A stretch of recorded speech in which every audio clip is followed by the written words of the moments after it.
बिस्मिल्लाहिर्रहमानिर्रहीम। आज का मेरा टॉपिक बहुत ज़्यादा इम्पॉर्टेंट है। वो ये है कि how to read a case law. Basically इस टॉपिक की मेरे पास बहुत ज़्यादा डिमांड आ रही थी स्टूडेंट की तरफ से कि मैम मुझे इस टॉपिक पे हमें वीडियो चाहिए। तो उन्हीं की डिमांड को मद्देनज़र रखते हुए आज मैंने ये जो है वो वीडियो बनाई है, और मैं उम्मीद करती हूँ कि इस वीडियो को देखने के बाद आपके लिए किसी भी केस लॉ को पढ़ना बहुत ज़्यादा आसान हो जाएगा। और वो जो एक हमारे सर पे तलवार लटकती रहती है ना कि भाई अब ये मुझे सीनियर ने एक केस लॉ दे दिया है, अब उसने ये कहा है कि बस जल्दी से इसको पढ़ के आ जाए। अब हम किस बुक में पढ़ें, कहाँ मिलेगा ये सब चीज़ें जो है वो बहुत ज़्यादा प्रॉब्लम और परेशानी का बायस हो जाती हैं किसी भी जूनियर के लिए या किसी भी लॉ स्टूडेंट के लिए जो कि अभी इस फील्ड में बिल्कुल नए हों। तो इसी प्रॉब्लम को हम इस वीडियो में आज सॉर्ट आउट करें। अब अपने मेन टॉपिक की तरफ जाने से पहले मैं आपसे डिस्कस करूंगी कि वो कौन कौन सी बुक्स हैं जिसमें जो है वो जिसमें जो है वो डिसीजंस रिपोर्ट किए जाते हैं।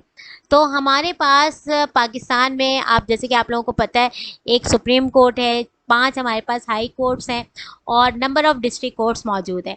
और तमाम जितनी भी अदालतें हैं उसमें जो है वो डिफरेंट केसेस जो है वो चल रहे होते हैं, उनका डिसीजंस आ रहा होता है। और वो जो डिसीजंस आता है उसे जो है वो उसको पब्लिक किया, यानी उसकी पब्लिकेशन की जा रही होती है डिफरेंट बुक्स में। वो बुक्स कौन कौन सी हैं वो अभी हम आगे चल के आपको बताते हैं कि वो कौन कौन सी बुक्स हैं।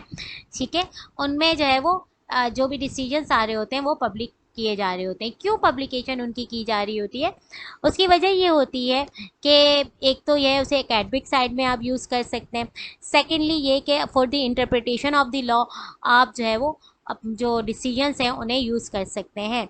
इसकी एग्जांपल ये है कि आपके पास अगर कोई क्लाइंट आता है और उसका जो केस है सेम वैसा ही केस अगर 2016 में डिसाइड हो चुका है, उसका जो है डिसीजन आ चुका है और वो आपकी उस तक रसाई है, तो आप फौरी तौर पे उस डिसीजन को यूज़ करते हुए अपने क्लाइंट के लिए रेमेडी ले सकते हैं। तो पाकिस्तान में इस वक्त डिफरेंट बुक्स हैं जिसे हम लॉ जर्नल्स कहते हैं, जिसमें तमाम अदालतों के जो डिसीजन हैं वो पब्लिक हो रहे होते हैं। वो कौन कौन सी हैं? Number 1 AIR, second one is CLC, MLD, ALD and Pakistan criminal law journals, and PLC mean Pakistan labour cases, and MLD monthly law digest, Pakistan law journal, Shariat law reports, and supreme court monthly review SCMR, and the वो last one is all Pakistan legal decision means PLD। ठीक है, ये तो हमने discuss कर लिया कि law journal क्या क्या होते हैं। अब हम आते हैं अपने मेन टॉपिक की तरफ। वो क्या है? How to study case law और लीगल साइटेशन। आपके पास कोई लीगल एक एग्जाम्पल है, फॉर एग्जाम्पल आपके सामने ये लिखा हुआ है अल्लादीन वर्सेस हबीब, cited as PLD 1982 9 SC 465। आप पहले दिन कोर्ट में जाते हैं और कोर्ट में जैसे ही आप एंटर होते हैं, आप मतलब आपके जो सीनियर हैं वो आपको कहते हैं कि भाई ये के लीगल साइटेशन है, जल्दी से जाओ और इसकी कॉपी करवा के ले आओ।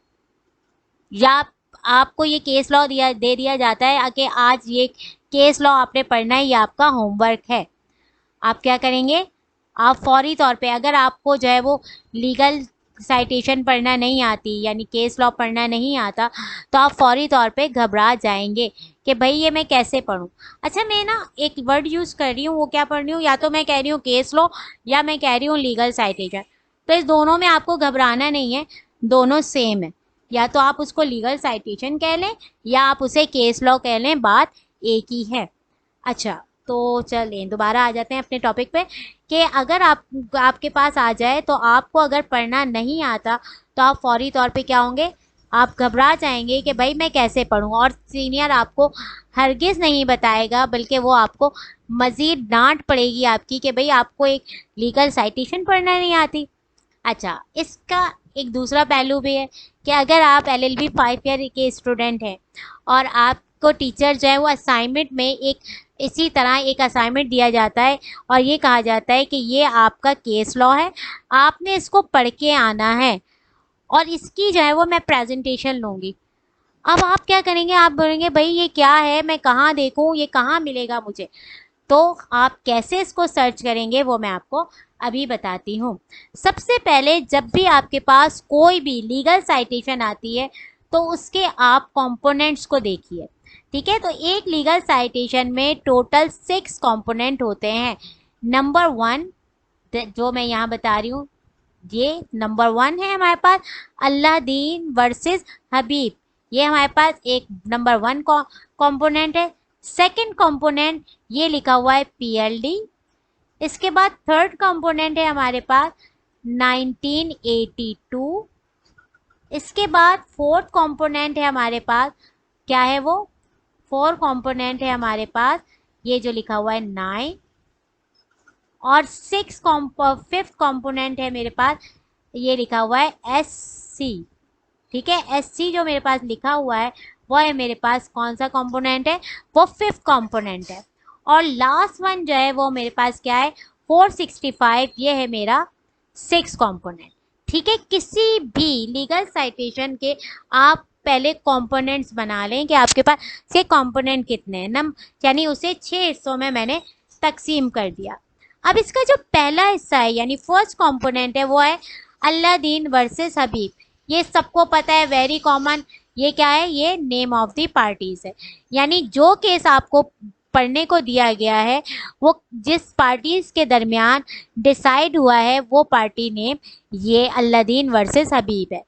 सेकेंडली जो केस आपको पढ़ने के लिए दिया गया है वो जिस बुक में रिपोर्ट हुआ है उस बुक का नाम है पीएलडी यानी Pakistan law digest.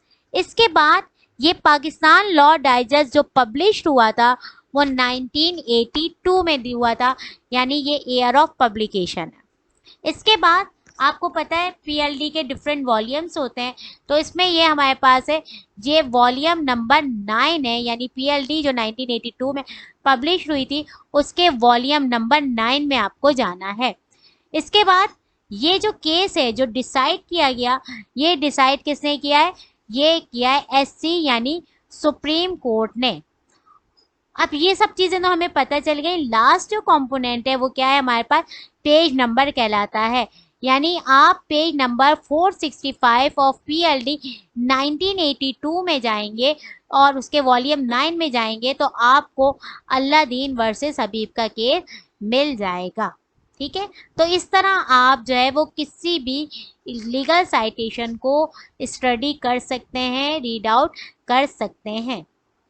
I hope कि आज के बाद आपको जो है वो जो केस लॉ पढ़ने में कोई मुश्किल नहीं आएगी। ये था मेरा आ, आज का लेक्चर जिसमें मैंने आपको ये बताया कि आप किसी भी लीगल साइटेशन को कैसे पढ़ सकते हैं।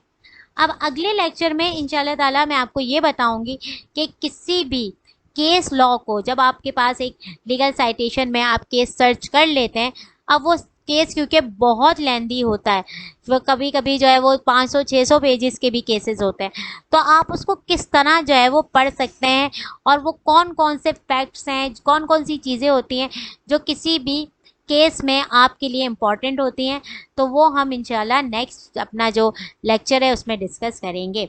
अपना बहुत ज़्यादा ख्याल रखिएगा, अपने कमेंट से प्लीज़ मुझे ज़रूर आगाह किया करें। अल्लाह हाफिज़।